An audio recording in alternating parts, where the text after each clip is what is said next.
The reality is that success is an event, failure is a process, and the self-made billionaires are not the ones who avoided failure, but the ones who mastered it as a science. Today, we will step inside the mind of a man who transformed a lifetime of rejections into the foundation of a billionaire empire, Jack Ma. You have been taught to worship success, to study the winners, to imitate the champions, to follow the footsteps of those who made it to the top. What if I told you that this strategy, the very pillar of the entire self-help industry, is fundamentally flawed? What if I told you that by focusing on success, you are studying the exception, not the rule? And worse, that you are ignoring the richest source of strategic data in existence. The "this" I promised in the title is not a magic word or a mental trick. This is a complete operating system. It's a paradigm shift in how you view failure. Today, I'm not going to tell you a story. I'm going to guide you through installing this operating system directly into your mind. And to ensure you walk away with more than just theory, stay with me until the end. I will give you the exact tool that encapsulates this science, the Failure Analysis Protocol. 3 key questions you must ask yourself after every mistake to turn it into fuel. That is a promise. Before we proceed, I want you to prepare your mind. Go to the comments and type, "Failure is my teacher." Declare this as your new truth. Excellent. Now, let's begin the masterclass. The great lie of success worship. Why is the advice to learn from the successful so dangerous? For 2 reasons. First, success is a complex, moving target. Jack Ma said, "The people who succeed, they have many different reasons. But the people who fail, they often fail for the same few reasons." Trying to copy someone's success habits is like trying to recreate a famous painting by only looking at the finished product. You don't see the hundreds of mistaken brushstrokes, the colors that were mixed and discarded, the canvases that were thrown away. You only see the polished result, and the most important lessons are hidden in the messy process that came before it. Second, success breeds complacency. Victory is a poor teacher. It confirms your biases. Failure, however, forces introspection. It demands analysis. It forces you to ask, what did I miss? Where was my model of reality wrong? Jack Ma understood this on a profound level. He stated, "I tell my people to study the cases of failure, not success.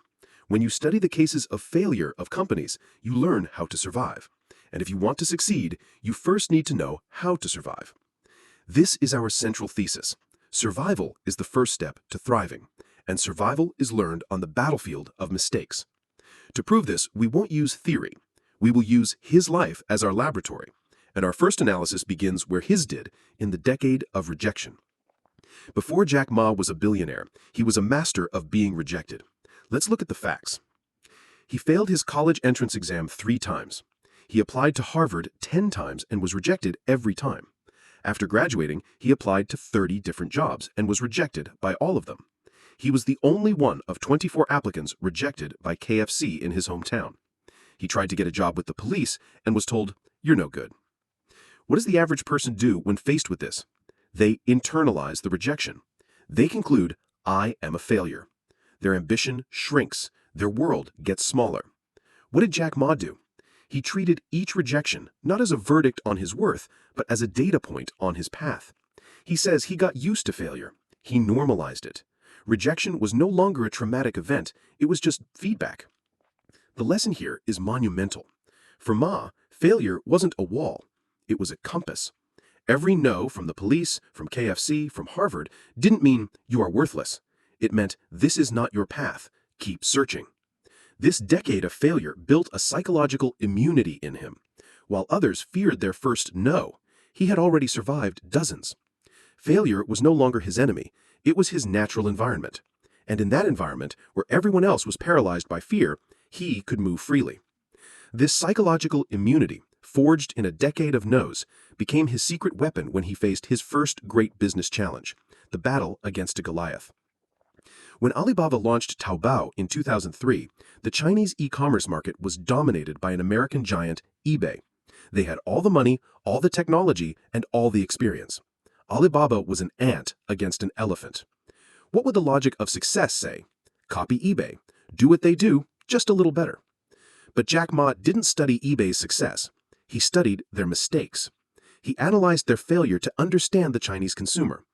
eBay charged fees to its sellers. Ma saw this as a mistake, a barrier. He made Taobao completely free. eBay used a formal, anonymous messaging system. Ma realized Chinese culture is built on trust and relationships. He created Aliwangwang, an instant messenger that let buyers and sellers chat, bargain, and build rapport just like they would in a physical market. eBay poured millions into traditional marketing. Ma knew he couldn't compete there, so he focused on guerrilla tactics, building a passionate community of users who became his greatest evangelists. He said, "eBay may be a shark in the ocean, but I am a crocodile in the Yangtze River. If we fight in the ocean, I lose. But if we fight in the river, I win." The lesson here is brilliant. Ma didn't try to overcome eBay's strengths. He exploited their weaknesses. He didn't learn from what eBay did right in the US. He learned from what eBay was doing wrong in China. He used his competitor's failure as his own strategic playbook. But JackMa's mastery wasn't limited to exploiting the weaknesses of competitors. Perhaps his most powerful application of this philosophy was directed inward. JackMa is famous for conducting post-mortem sessions after major projects, especially those that failed. In 2001, Alibaba expanded internationally too quickly, burning through cash and nearly bankrupting the company.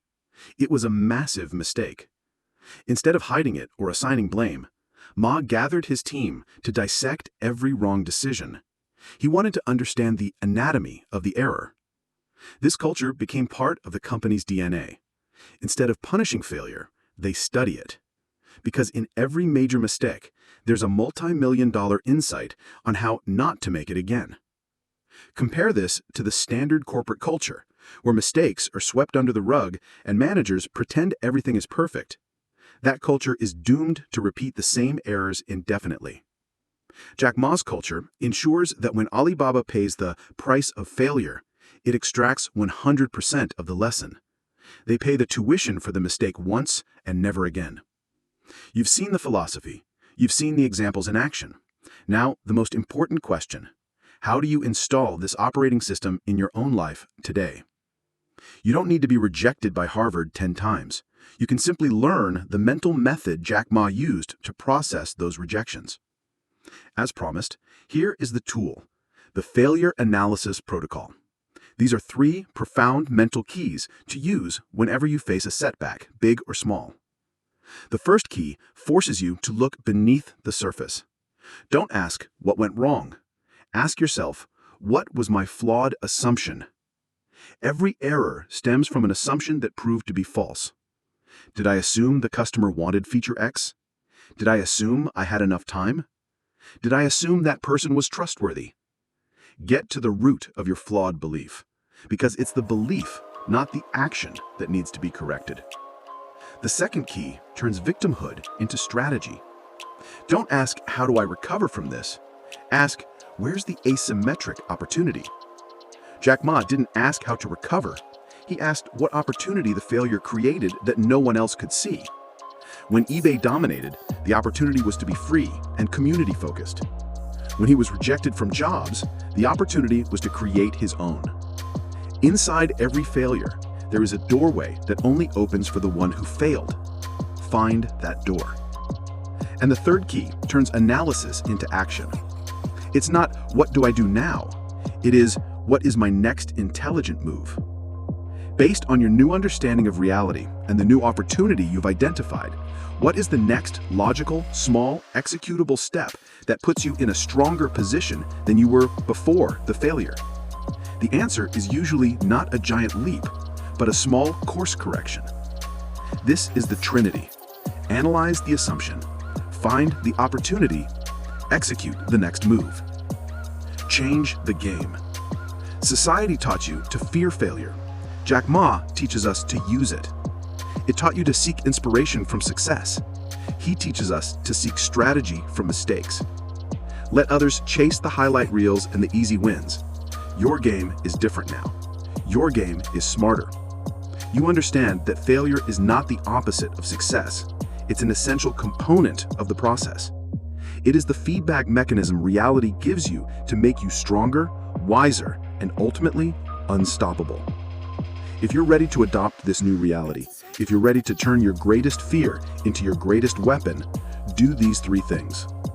1. Subscribe and turn on notifications. We will continue to dismantle the lies that hold you back. 2. Share this video with someone you know who is afraid to fail. Give them the tools to break free. 3. Go to the comments one last time and type "Protocol activated." Your new journey isn't about avoiding mistakes. It's about becoming a master at capitalizing on them. Now go and execute.